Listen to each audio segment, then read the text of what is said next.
नमस्कार प्रिय शोधार्थी और विद्यार्थियों, मैं डॉक्टर सरिता चौधरी आप सभी का आज फिर इस वीडियो लेक्चर में स्वागत करती हूं। प्रिय शोधार्थियों, जैसा कि आप सभी को पता होगा कि पिछले वीडियो लेक्चर में हमने हाइपोथेसिस टेस्टिंग के ऊपर बात की थी, जिसमें हमने सिग्निफिकेंस लेवल और उसके अतिरिक्त हमने अप्रोचेस के बारे में बात की थी कि हाइपोथेसिस टेस्टिंग की बेसिकली दो अप्रोचेस होती हैं, जिसमें प्रोबेबिलिटी अप्रोच और क्रिटिकल वैल्यू अप्रोच के बारे में बात की थी। तो क्रिटिकल वैल्यू अप्रोच जो होती है उसमें हम करते क्या हैं कि टेबल वैल्यू को कैलकुलेटेड वैल्यू होती है उससे कंपेयर करते हैं। यदि हमारी कैलकुलेटेड वैल्यू टेबल वैल्यू से ज़्यादा या उसके बराबर आती है तो वह सिग्निफिकेंट मानी जाती है और ऐसी स्थिति में हम अपनी नल हाइपोथेसिस को रिजेक्ट कर देते हैं। ठीक, उसी दूसरी तरफ यदि हमारी कैलकुलेटेड वैल्यू टेबल वैल्यू से कम आती है तो ऐसी स्थिति में हमारी कैलकुलेटेड वैल्यू को नॉट सिग्निफिकेंट माना जाता है और ऐसी दशा में हम अपनी बनाई नल हाइपोथेसिस को नॉट रिजेक्ट करते हैं। ठीक, तो ये तो बात थी हमारे क्रिटिकल वैल्यू अप्रोच की।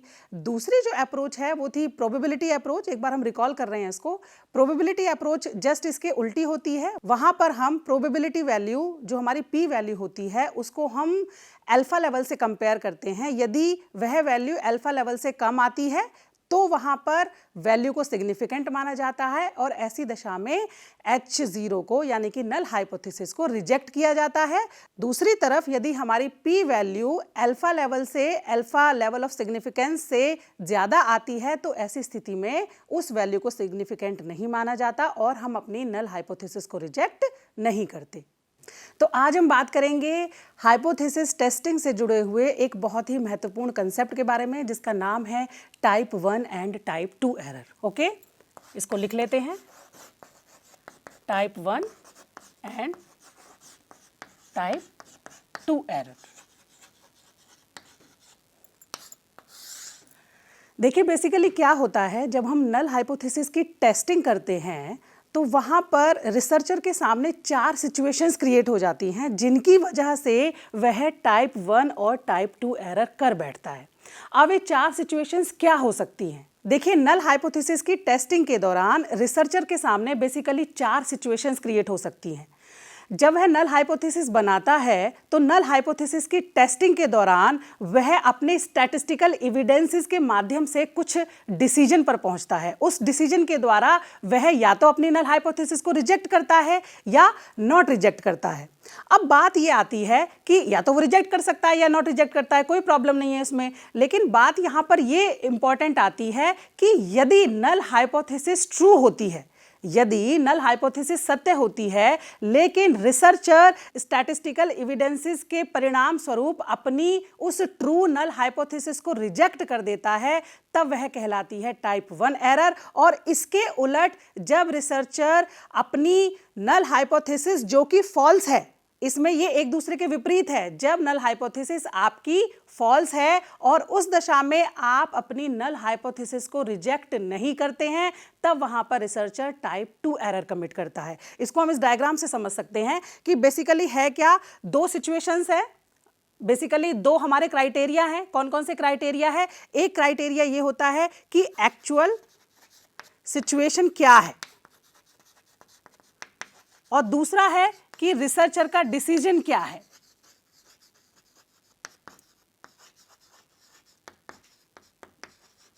ठीक है, तो एक्चुअल सिचुएशन क्या हो सकती है कि जो नल हाइपोथेसिस आपने बनाई है, फॉर एग्जांपल यदि हम कहें कि there is no significant difference in mean reading ability scores of males and females, ये हमारी नल हाइपोथेसिस है।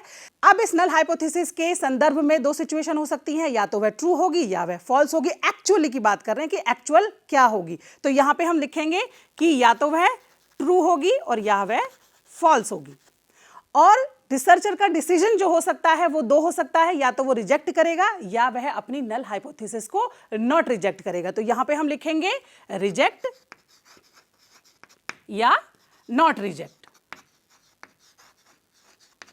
तो इस आधार पर यदि हम देखें तो रिसर्चर के सामने ये 4 पॉसिबल सिचुएशंस क्रिएट हो सकती हैं। कैसे कि एक तो है कि नल हाइपोथेसिस कैसी है, ट्रू है और वह रिजेक्ट कर रहा है, जो कि अभी हमने बात की।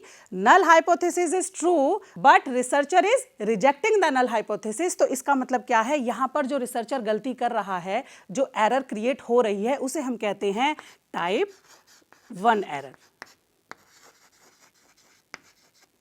अब दूसरी सिचुएशन ये हो सकती है कि यदि आपकी नल हाइपोथेसिस ट्रू है और उस दशा में आप उसे नॉट रिजेक्ट कर रहे हैं, तो ये तो आपने सही डिसीजन लिया, ठीक है। तीसरी सिचुएशन क्या हो सकती है कि आपकी नल हाइपोथेसिस फॉल्स है और आप उसे रिजेक्ट कर रहे हैं, तो यहां पर आप करेक्ट डिसीजन करते हैं। इसकी तरह यहां पे भी आपने करेक्ट डिसीजन किया था। और फोर्थ सिचुएशन क्या हो सकती है कि आपकी नल हाइपोथेसिस फॉल्स है, मींस गलत है, सिग्निफिकेंट डिफरेंस है दोनों ग्रुप्स के बीच में, लेकिन आप उसको क्या कर रहे हैं, नॉट रिजेक्ट कर रहे हैं, मतलब उसको रिजेक्ट नहीं कर रहे हैं। तो यहां पर रिसर्चर जो है एक दूसरे तरह की एरर को कमिट करता है, जिसे हम कहते हैं टाइप 2 एरर। अब हम थोड़ा सा इससे आगे के कंसेप्ट को देखेंगे कि ये जो टाइप 1 और टाइप 2 एरर होते हैं, ये इनके सोर्सेज क्या हैं, ये एरर किस तरह से क्रिएट होती हैं। तो इसके लिए बेसिकली 3 ऐसे महत्वपूर्ण कारण होते हैं जिसकी वजह से हमारी रिसर्च में ये 2 तरह की जो एरर्स हैं वो क्रिएट हो जाती हैं, ठीक है। जो सबसे पहला जो कारण होता है वो होता है wrong test selection, wrong test selection. दूसरा जो हो सकता है वो हो सकती है sampling error,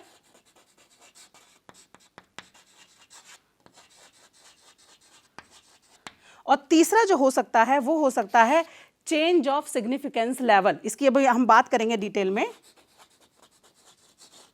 changing in significance.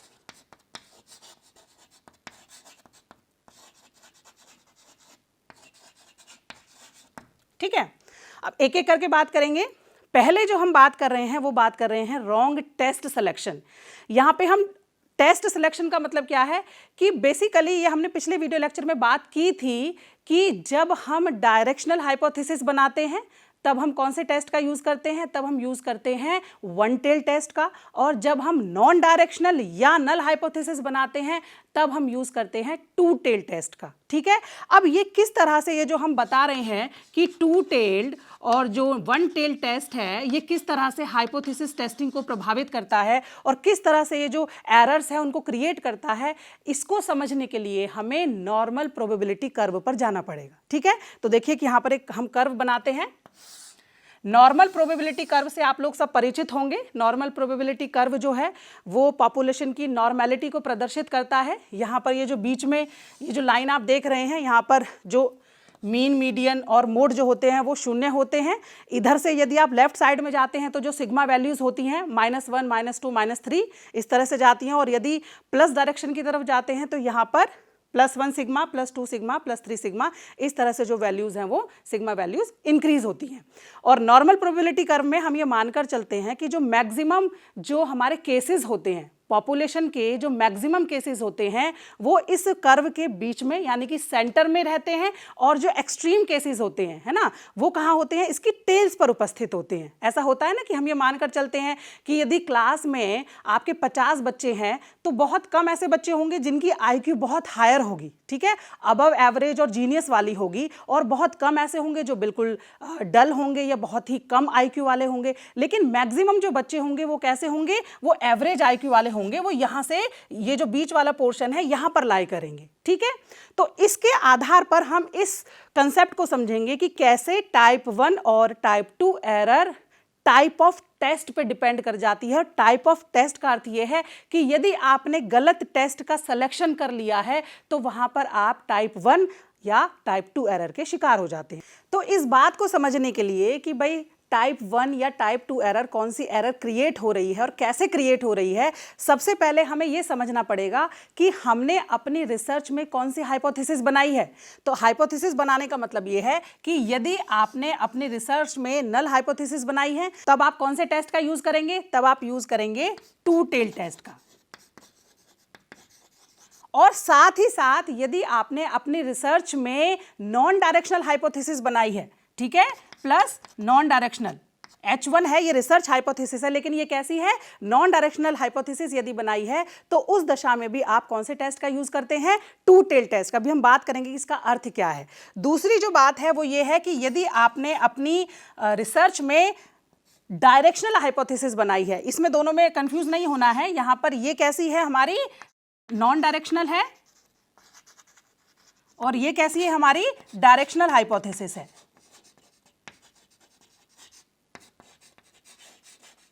तो इस दशा में आप कौन से टेस्ट का यूज करेंगे, वन टेल टेस्ट का यूज करेंगे।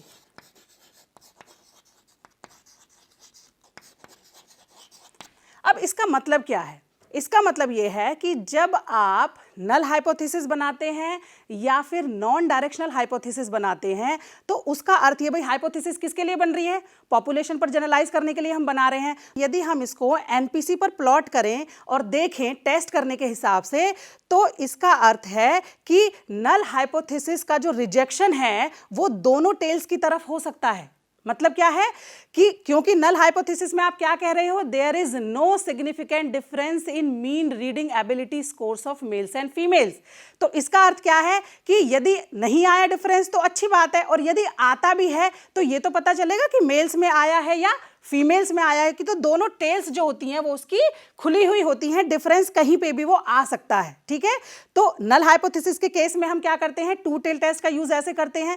दूसरी जब हम बात कर रहे हैं कि नॉन डायरेक्शनल हाइपोथेसिस में भी क्या होता है, नॉन डायरेक्शनल हाइपोथेसिस कैसी होती है, अंतर को तो बताती है लेकिन वो स्पेसिफाई नहीं करती है कि भाई मेल्स का ज्यादा है या फीमेल ग्रुप का ज्यादा है। जैसे यदि हम कहें कि there is a significant difference in mean reading ability scores of males and females.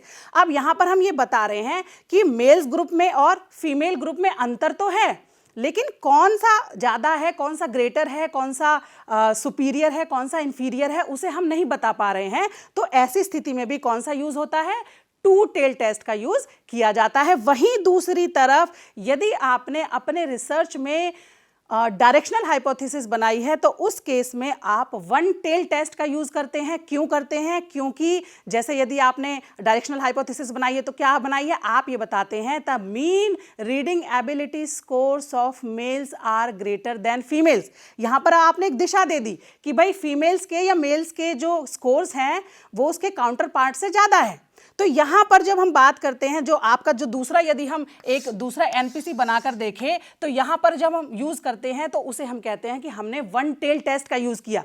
अब दिखने में तो ये दोनों टेस्ट सेम है, ठीक है, लेकिन यहां पर क्या होता है, बेसिकली जो खेल है यहां पर वो वैल्यूज का खेल है, टेबल वैल्यूज का खेल है। टेबल वैल्यूज जो है वो टू टेल टेस्ट में और वन टेल टेस्ट में चेंज हो जाती हैं। चेंज कैसे हो जाती है, अब इसको बारी बारी देखेंगे। तो पहले हम जो देखेंगे कि किस तरह से टेबल वैल्यू के चेंज होने से हमारी टाइप 1 या टाइप 2 एरर क्रिएट हो जाती हैं, उसको हम इस वाले ग्राफ से समझेंगे, इस वाले कर्व से समझेंगे।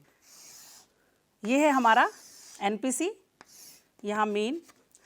अब यदि आपने अपनी नल हाइपोथेसिस बनाई है या नॉन डायरेक्शनल हाइपोथेसिस बनाई है तो हम कौन से टेस्ट का यूज करने वाले हैं, टू टेल टेस्ट का। ठीक है, अब हमें लेवल भी चुनना पड़ेगा कि भाई आप अपनी नल हाइपोथेसिस को कौन से लेवल पर टेस्ट कर रहे हैं। तो फॉर एग्जांपल यदि आप अपनी नल हाइपोथेसिस को 0.01 लेवल पर टेस्ट कर रहे हैं तो एनपीसी टेबल में जब आप देखेंगे टू टेल्ड टेस्ट के लिए 0.01 लेवल के लिए जो टेबल वैल्यू होती है वो होती है आपकी 2.58, और 0.05 लेवल के लिए जो टेबल वैल्यू आपकी होती है वो होती है 1.96। ये किसके लिए होती है, ये होती है आपकी टू टेल्ड टेस्ट के लिए। ठीक है, अब ये वैल्यूज जो है ये डिसाइड करने का अर्थ क्या है, देखिए जो वैल्यूज जो डिटरमाइन की हुई हैं या ये जो निश्चित की हुई हैं ये बेसिकली निकल के आती है इस सिग्निफिकेंस लेवल से। फॉर एग्जांपल यदि आप 0.01 लेवल ऑफ सिग्निफिकेंस का यूज कर रहे हैं अपनी हाइपोथेसिस टेस्टिंग में, और यदि हम इसको एनपीसी पर शो करें तो इसका अर्थ ये है कि आप ये बात कर रहे हैं कि 99% जो है वो आपके रिजल्ट सही हैं, केवल उसमें 1% के एरर होने की संभावना है। तो यदि आप इस सिग्निफिकेंस लेवल को इस एनपीसी पर शो करना चाहें तो यहां पर आप इसको इस तरह से शो करते हैं, यहां पर this is 0.01 level of significance के रूप में आप इसको शो कर सकते हैं। तो इसका मतलब क्या है कि जो इधर का जो एरिया होता है इसे हम क्या बोलते हैं, रिजेक्शन रीजन, और ये जो अंदर का जो एरिया है ये कहलाता है आपका एक्सेप्टेंस रीजन। अब इसका मतलब ये अंदर का एरिया कितना बचा, 1% एरिया तो आपका रिजेक्शन रीजन में निकल गया, तो अंदर का जो एरिया बचता है वो बचता है आपका 99%। अब क्योंकि ये बीच में डिवाइड है, ठीक है, यहाँ पर एक अलग पोर्शन है, 50% इधर है, 50% इधर है। और यदि आप इस 99% एरिया को डिवाइड करें, अपॉन 2 कर दें, क्योंकि डिवाइड है ना, यहाँ से हम इसको काटेंगे। अगर हमको यहाँ का मेजर पता करना है कि यहाँ का एरिया कितना है, तो हम क्या करेंगे, इस बचे हुए पूरे 99% एरिया को 2 से डिवाइड करेंगे। और तो जब 2 से डिवाइड करेंगे तो जो वैल्यू हमारे पास आती है वो क्या आती है, 49.50। अब जब आप 49.50 जो वैल्यू, जो एक्सेप्टेंस रीजन में आ रहा है, इसको जब आप एनपीसी टेबल में देखते हैं तो वहां पर टू टेल टेस्ट के लिए इतनी जो ये जो एक्सेप्टेंस रीजन की जो वैल्यू है, इसके लिए वहां पर जो Z वैल्यू निकल के आती है 0.01 लेवल के लिए, वो कितनी आती है आपकी 2.58।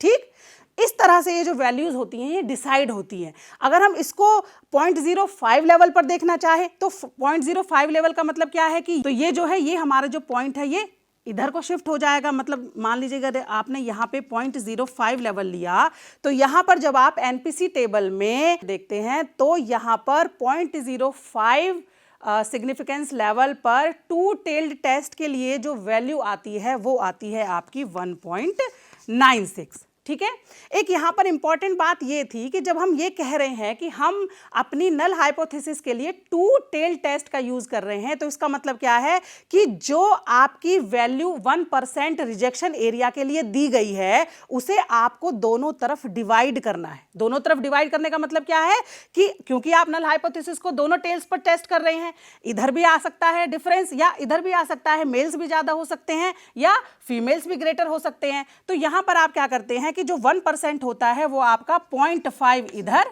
और 0.5 इधर, इस तरह से टू टेल्ड टेस्ट में डिवाइड हो जाता है। इसीलिए ये जो टू टेल टेस्ट होता है ये वन टेल टेस्ट से डिफरेंट होता है। अब हम सेम यही जो टेस्टिंग की बात है, अब हम इसको वन टेल टेस्ट में देखेंगे। मान लीजिए यदि आपने डायरेक्शनल हाइपोथेसिस बनाई है और आप उसको टेस्ट कर रहे हैं, और उसके लिए यदि हम इसको एनपीसी पर ऐसे शो करते हैं, तो यहाँ पर जब आप इसको 0.01 लेवल पर चेक करते हैं, तो इसका अर्थ क्या है कि रिजेक्शन रीजन में जो आपकी वैल्यू रहती है या जो पूरा एरिया होता है, वो पूरा का पूरा जो एरिया होता है 1%, वो एक तरफ आ जाता है। देखिए ये यहाँ पर ध्यान देने योग्य बात है कि टू टेल टेस्ट में जो रिजेक्शन एरिया होता है वह दोनों तरफ बंट जाता है, दोनों तरफ डिवाइड हो जाता है। क्यों डिवाइड हो जाता है? क्योंकि टू टेल टेस्ट है। टू टेल टेस्ट का मतलब यह है कि वो जो नल हाइपोथेसिस है या जो नॉन डायरेक्शनल हाइपोथेसिस है, उसका रिजल्ट कुछ भी हो सकता है, वो हमें कोई दिशा नहीं दे रही है। वो हमें ये पहले से नहीं पता कि जो मेल ग्रुप है वह ज्यादा ग्रेटर अचीवमेंट वाला है या जो फीमेल ग्रुप है वह ज्यादा ग्रेटर अचीवमेंट वाला है। लेकिन जब हम डायरेक्शनल हाइपोथेसिस की बात कर रहे हैं, तो डायरेक्शन में हमने पहले ही दिशा दे दी है कि males are greater than females या females are greater than males. तो यहां पर जब हम एनपीसी में इसको शो करते हैं, तो जो रिजेक्शन रीजन जो होता है, जो ये वाला रिजेक्शन रीजन होता है, इसको हम केवल एक ही साइड दिखा सकते हैं, आइदर इस साइड या इस साइड। तो जो अंदर का जो पूरा का पूरा 99% जो रीजन होता है, ये जिसे हम क्या कहते हैं, एक्सेप्टेंस रीजन जो होता है, तो हमने ऊपर बात की थी अभी। ठीक है, तो वन टेल टेस्ट में जब हमने देखा कि ये एक्सेप्टेंस रीजन जो है ये कितना है, 99%। यदि हम इसको डिवाइड करेंगे तो यहाँ कितना होगा, 50%, और यहाँ पे फिर कितना होगा, 49%, क्योंकि 1% रिजेक्शन रीजन में चला गया। तो जब आप 49% के लिए एनपीसी टेबल में देखते हैं और 0.01 लेवल के लिए, तो वहां पर जो आपकी Z वैल्यू आती है वो आती है 2.33।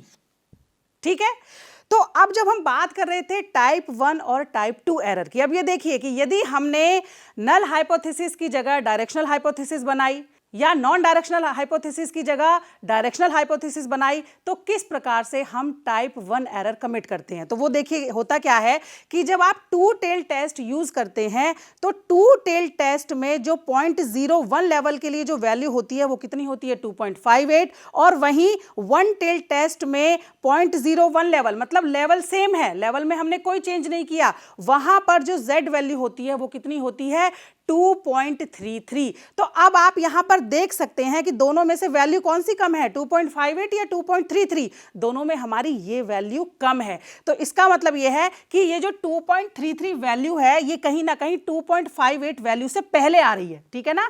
जब हम यहां से मीन से इधर को चलते हैं तो हमारी वैल्यूज z वैल्यूज बढ़ती हैं, ठीक है, और उधर से इस पॉइंट से इधर की तरफ आते हैं तो हमारी वैल्यूज कम होती है। तो सीधी सी बात है कि जो 2.33 जो वैल्यू है जो कि वन टेल टेस्ट के लिए है वह हमारी 2.58 वैल्यू से पहले आएगी। तो जब हम अपनी नल हाइपोथेसिस को टेस्ट करते हैं तो हमारी null hypothesis one tail test में टू टेल टेस्ट की अपेक्षा जल्दी रिजेक्ट हो जाती है। और जब रिजेक्ट हो जाती है तब हम कौन सी एरर कर बैठते हैं, उसे कहते हैं टाइप 1 एरर। यहां पर हम ये बताना चाह रहे हैं कि यदि रिसर्चर ने नल हाइपोथेसिस की जगह डायरेक्शनल हाइपोथेसिस बनाई या नॉन डायरेक्शनल हाइपोथेसिस की जगह डायरेक्शनल हाइपोथेसिस बनाई, ठीक है, तो वहां पर कौन सा टेस्ट यूज होगा, वहां पर यूज होगा one tail test. One tail test के लिए आप देख रहे हैं कि वैल्यूज का खेल है। वन टेल टेस्ट के लिए 0.01 लेवल के लिए जो z वैल्यू होती है वो होती है 2.33, जो कि टू टेल टेस्ट के लिए 0.01 लेवल की z वैल्यू से कम होती है। इसका मतलब है थोड़ी सी पहले आएगी, है ना। यदि हम इसको एक ही पर शो करते हैं मान लीजिए तो यहां पर कहीं बीच में हमारी वैल्यू पड़ती 2.33। तो यदि हम नल हाइपोथेसिस की टेस्टिंग यहां से मीन से देखते हैं ना कि हमारी कब रिजेक्ट होगी, तो यदि हम ये देखते हैं, आगे चलते हैं इस टेबुलेटेड वैल्यू की तरफ, तो हमारी जो है नल हाइपोथेसिस 2.5 लेवल तक पहुंचने से पहले ही 2.33 लेवल पर रिजेक्ट हो जाती है। और बशर्ते कि हमारी नल हाइपोथेसिस एक्चुअल में ट्रू है, लेकिन क्योंकि हमने रॉन्ग टेस्ट का सिलेक्शन किया, टू टेल टेस्ट की जगह हमने वन टेल टेस्ट को सेलेक्ट किया, इसीलिए हमारी नल हाइपोथेसिस जल्दी रिजेक्ट हो गई और इसी वजह से रिसर्चर टाइप 1 एरर कर बैठता है। अब यदि इसको टाइप 2 एरर की बात करें तो टाइप 2 एरर जस्ट इसके अपोजिट हो जाएगी कि यदि आपका जो लिटरेचर है, यदि आपका जो पूरा रिसर्चर एविडेंसेस है, पहले के जो बैकग्राउंड रिसर्चर एविडेंसेस हैं, वो यह इंडिकेट कर रहे हैं कि आपको डायरेक्शनल हाइपोथेसिस बनानी चाहिए और आप in case non directional hypothesis बना लेते हैं, तो वहां पर आप वन टेल टेस्ट की जगह किसका यूज करते हैं, टू टेल टेस्ट का यूज करते हैं। और टू टेल टेस्ट में अभी हमने देखा कि लेवल सेम है लेकिन वैल्यूज में जो है वो डिफरेंस आ जाता है। और टाइप 2 एरर हम कब करते हैं कि जब हमारी नल हाइपोथेसिस कैसी होती है, फॉल्स होती है, मतलब कि डिफरेंस है और हमारे जो स्टैटिस्टिकल एविडेंस है वो कह रहे हैं कि डिफरेंस नहीं है, इसका मतलब हम उसको नॉट रिजेक्ट नहीं कर रहे हैं। तो ऐसी स्थिति में यदि हम इसको इस ग्राफ पर देखना चाहे, इस कर्व पर देखना चाहे, तो हम ये देखते हैं कि नल हाइपोथेसिस को हमें रिजेक्ट तो जल्दी करना था, 2.33 लेवल पे करना था, ठीक है, लेकिन हमने जो है उसको 2.33 लेवल पर ना करके 2.58 लेवल पर चेक किया, जिससे कि हमारी नल हाइपोथेसिस रिजेक्ट नहीं हुई। क्यों नहीं हुई? क्योंकि हमें कौन से टेस्ट का यूज करना था, वन टेल्ड का करना था अब की बार, लेकिन हमने कौन सा टेस्ट लिया है, टू टेल टेस्ट। क्यों लिया है? क्योंकि हमने नॉन डायरेक्शनल हाइपोथेसिस बनाई है। बनानी कौन सी थी? डायरेक्शनल हाइपोथेसिस बनानी थी। क्यों बनानी थी? क्योंकि हमारा जो लिटरेचर है, जो हमारी बैकग्राउंड रिसर्चेस हैं, वो उस डायरेक्शनल हाइपोथेसिस को सपोर्ट कर रही है। अब यहाँ पे सवाल ये होता है कि भाई पहले ये बात की गई थी कि चाहे हम कोई सी भी हाइपोथेसिस बनाएं, लेकिन टेस्ट तो हम नल हाइपोथेसिस ही करते हैं। बेशक हम नल हाइपोथेसिस को टेस्ट करते हैं, लेकिन नल हाइपोथेसिस टेस्टिंग के लिए भी वन टेल टेस्ट और टू टेल टेस्ट के लिए जो ये टेबल वैल्यूज होती हैं ये अलग हो जाती हैं, ये डिफरेंट होती हैं। और जैसे ही टेबल वैल्यूज चेंज हो जाती हैं, उसी के अकॉर्डिंग हमारी जो नल हाइपोथेसिस का रिजेक्शन है और नॉट रिजेक्शन है वो उन पर डिपेंड करता है। ठीक है, अब हम बात करेंगे इसके दूसरे कारण की तरफ। दूसरा कारण क्या है? दूसरा कारण है आपका सैंपलिंग एरर। जब हमारी टाइप 1 और टाइप 2 एरर की बात होती है तो कई बार ये जो एरर्स होती हैं ये सैंपलिंग एरर की वजह से क्रिएट हो जाती है, क्योंकि नाम से ही स्पष्ट है सैंपलिंग एरर। सैंपलिंग एरर का मतलब क्या है कि जब आप पॉपुलेशन में सैंपल को ड्रॉन आउट करते हो तो सैंपल को ड्रॉन आउट करने का उद्देश्य यही होता है कि आप अपने रिजल्ट्स को पॉपुलेशन पर जनरलाइज करेंगे, लेकिन पॉपुलेशन पर जनरलाइज केवल उसी स्थिति में किया जा सकता है जब आपने अपने सैंपल को रैंडमली सही तरीके से पॉपुलेशन से सेलेक्ट किया हो। यदि मान लीजिए आपने सैंपल में कुछ गड़बड़ी कर दी या अनजाने में गड़बड़ी हो गई, यदि जो सैंपल सेलेक्ट किया गया है वह रैंडम सैंपल नहीं है या कह सकते हैं कि वह एक रिप्रेजेंटेटिव सैंपल नहीं है, तो यहां पर सैंपलिंग एरर्स क्रिएट हो जाती हैं और जैसे ही सैंपलिंग एरर्स क्रिएट होती हैं टाइप 1 या टाइप 2 एरर के होने की संभावना बढ़ जाती है। तो दूसरा तो ये था। तीसरा जो इंपॉर्टेंट बात है, तीसरा जो इसका इंपॉर्टेंट कारण है वो हमने बात की थी, वो क्या है हमारा चेंजिंग इन सिग्निफिकेंस लेवल। जो भी हमने बात की थी ना पीछे पॉइंट में, चेंजिंग इन सिग्निफिकेंस लेवल, इसको भी हम एनपीसी पर ही रिप्रेजेंट करके समझेंगे। कैसे, देखिए पहले हमने टेस्ट के बारे में बात करी, 2 टेल टेस्ट या 1 टेल टेस्ट की, कि कैसे डिफरेंट टेस्ट में जो टेबल वैल्यूज होती हैं वो डिफर कर जाती हैं और उन टेबल वैल्यूज के डिफरेंस होने की वजह से ही हमारी नल हाइपोथेसिस जल्दी या लेट रिजेक्ट होती है या नॉट रिजेक्ट होती है। ठीक है, अब हम बात कर रहे हैं लेवल की। पहले हमने लेवल में कोई चेंज नहीं किया था, पहले हमने किस में चेंज किया था, हमने टाइप ऑफ टेस्ट में चेंज करके देख रहे थे कि जब 1 टेल्ड लेते हैं तो किस तरह से कौन सी वैल्यू आती है, रिजेक्ट होगी हमारी नल हाइपोथेसिस या नहीं होगी, जब 2 टेल्ड लेते हैं तब कैसे होगी, कौन सी वैल्यू आएगी। यहां पर इंपॉर्टेंट क्या है कि हम सिग्निफिकेंस लेवल मतलब 0.01 या 0.05 जो कि हमारे बहुत ही पॉपुलर लेवल्स हैं, जब हम इनकी बात करते हैं तो हम इनके चेंजिंग की बात करेंगे कि यदि 0.01 लेवल से 0.05 लेवल पर शिफ्ट हो जाए तो कौन सी एरर होती है, या 0.05 से 0.01 लेवल पर शिफ्ट हो जाए तो कौन सी एरर होती है। ठीक है, तो उसी तरह से हम एक एनपीसी बनाएंगे। अब यहां पर आप देखिए, मान लीजिए यदि मैं बात कर रही हूं 2 टेल टेस्ट की, ठीक है, 2 टेल टेस्ट है, दोनों टेल्स ओपन है। ओके, हम यहां पर जो है दोनों तरफ रिजेक्शन रीजन दिखाएंगे, ये बीच का आपका हो जाएगा एक्सेप्टेंस रीजन।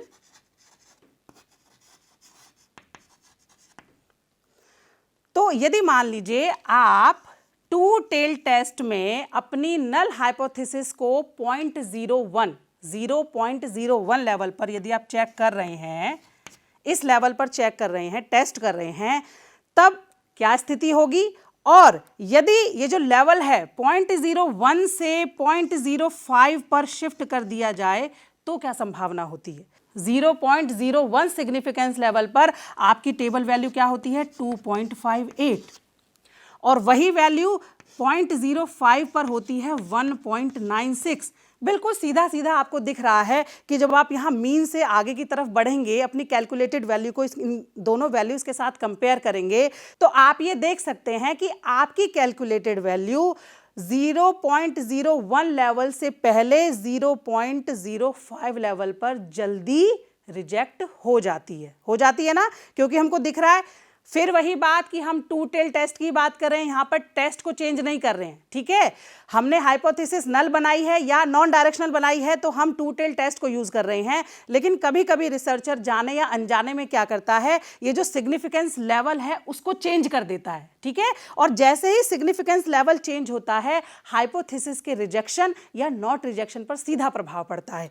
0.01 लेवल पर जो वैल्यू आती है वो कितनी आती है, टेबल वैल्यू 2.58, वहीं 0.05 पर क्या आती है 1.96। तो सीधी सी बात है, हमने ये बोला था कि यदि 1.96 के जितनी या उससे ज्यादा हमारी कैलकुलेटेड वैल्यू होती है तो हमारी नल हाइपोथेसिस क्या होती है, रिजेक्ट हो जाती है।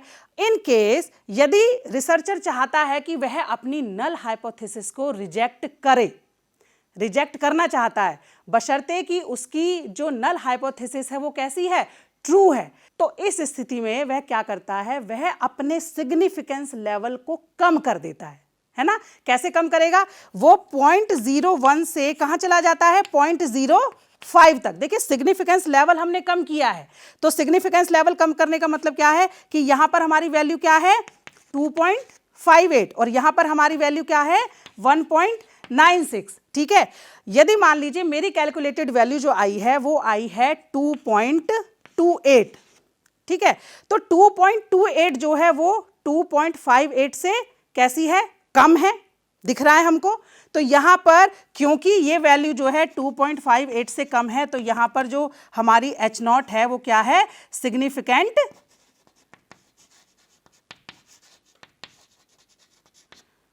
नहीं है।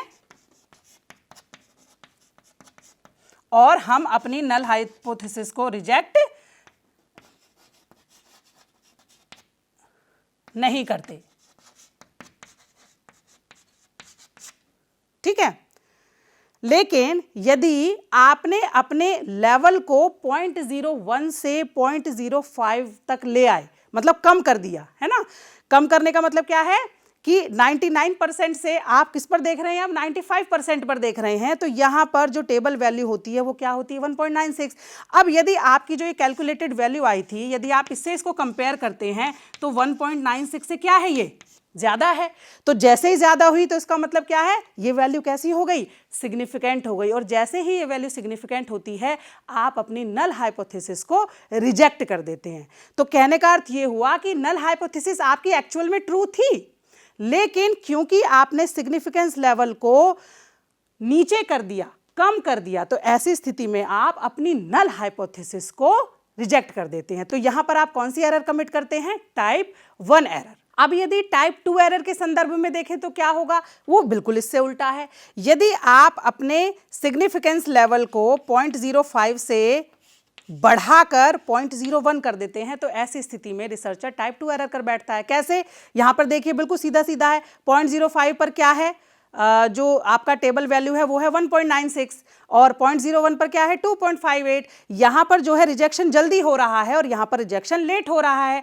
आपकी नल हाइपोथेसिस कैसी है, फॉल्स है। एक्चुअल में डिफरेंस है, लेकिन आप चाह रहे हैं कि डिफरेंस ना दिखाया जाए, या आपने पहले से ही जो है 0.01 लेवल को चुना हुआ है। तो क्या होता है कि रिजेक्शन तो होना यहां था 0.05 लेवल पे, लेकिन क्योंकि रिसर्चर अपनी नल हाइपोथेसिस को रिजेक्ट नहीं करना चाहता है, तो वह क्या करता है, 0.05 से 0.01 लेवल पर एक्सटेंड हो जाता है, जिससे कि उसकी जो नल हाइपोथेसिस है वो रिजेक्ट नहीं होती है। और ऐसी स्थिति में वह टाइप 2 एरर कमिट कर बैठता है। मतलब नल हाइपोथेसिस क्या थी, फॉल्स थी। फॉल्स का मतलब there is a significant difference, significant difference male और फीमेल ग्रुप में था, लेकिन क्योंकि रिसर्चर ने मिस्टेकनली 0.01 लेवल को सेलेक्ट किया हुआ था, जाने या अनजाने में किया हुआ था, तो वह क्या करता है, रिजेक्शन तो यही होना था, वह जो है अपनी नल हाइपोथेसिस को लेट रिजेक्ट करता है या रिजेक्ट नहीं करता है। इस स्थिति में वह टाइप 2 एरर कर बैठता है।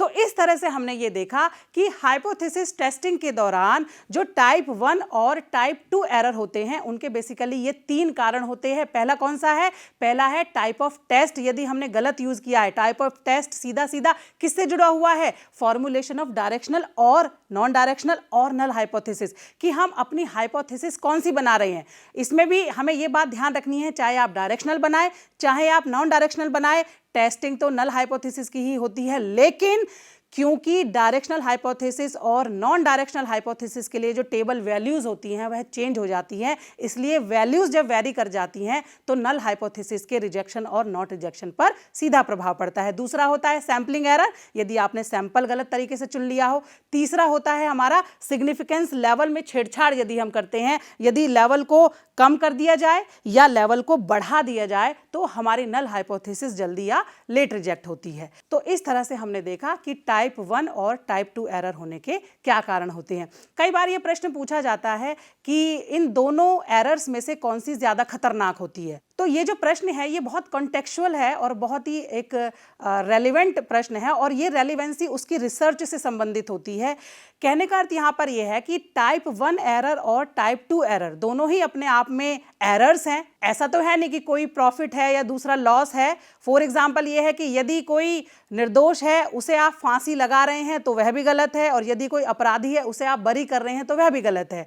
और कहीं कहीं पर लेकिन कुछ बुक्स में इसका जो है एक्सप्लेनेशन दिया हुआ है। यदि आप बेस्टन कहन की बुक पढ़ते हैं तो उसमें बहुत साफ तौर पे लिखा हुआ है कि जब आप एक्सपेरिमेंटल रिसर्च करते हैं, जब आप दो ग्रुप्स के बीच में अंतर को देखते हैं और इफेक्टिवनेस देखना चाहते हैं किसी एक मेथड की, तो वहां पर बेसिकली टाइप 1 एरर जो होती है वो ज्यादा खतरनाक होती है। टाइप 1 का मतलब क्या है कि नल हाइपोथेसिस ट्रू है और आप उसको रिजेक्ट कर रहे हैं, मतलब कि डिफरेंस नहीं है लेकिन आप फिर भी कह रहे हैं कि इस तरीके से पढ़ाने से डिफरेंस आता है। तो डिफरेंट बुक्स में कुछ अलग तरीके से इसका एक्सप्लेनेशन दिया हुआ है, लेकिन जनरल बात यही है कि ये आपके रिसर्च के कॉन्सिक्वेंसेस पर डिपेंड करता है कि आपकी रिसर्च में कौन सी की गई एरर ज्यादा खतरनाक है। तो इसका सीधा सा उत्तर यह है कि टाइप 1 एरर या टाइप 2 एरर दोनों में से कौन सी ज़्यादा डेंजरस होती है, depends on the consequences of your research, है ना। क्या होने वाला है, उसके परिणाम क्या आगे हमें बताने वाले हैं, ठीक है, प्रैक्टिकल सिचुएशन में उसका क्या यूज होने वाला है। तो इन सब बातों पर जो है हमारी टाइप 1 और टाइप 2 एरर का होना